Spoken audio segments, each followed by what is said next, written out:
पाँव की खूबसूरती का ज़ुबैदा आपा का टोटका। अस्सलामुअलैकुम नाज़रीन। चेहरे और हाथों की रंगत के साथ साथ हमें अपने पाँव की भी हिफाजत करनी चाहिए, जैसा कि सांवली रंगत, जूतों के निशानात और फटी जिल्द, फटी एड़ियाँ वगैरह। इन तमाम मसाइल से आज हर शख्स दो चार है।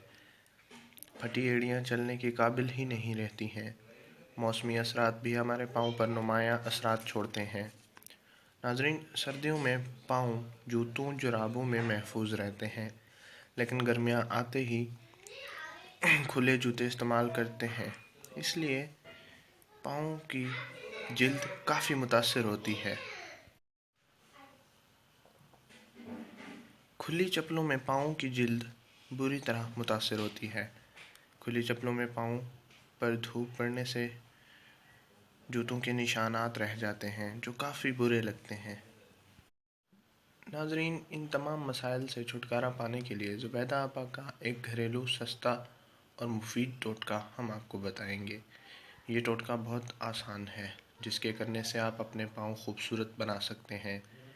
1 चम्मच दूध लें, साथ 1 चम्मच शहद लें, इन दोनों को अच्छी तरह मिक्स कर लें, इसको पेस्ट की सूरत में बना लें। इसके बाद इस पेस्ट को अपने पाँव पर 15 मिनट तक लगाएं और फिर नीम गर्म साफ़ पानी से अच्छी तरह से धो लें। नाज़रीन, ये टोटका आप हफ्ते में 3 दफ़ा इस्तेमाल करें। आपके पाँव खूबसूरत और साफ़ सुथरे हो जाएंगे। हमारी इस वीडियो को दोस्तों के साथ ज़रूर शेयर करें। शुक्रिया। अल्लाह हाफ़िज़।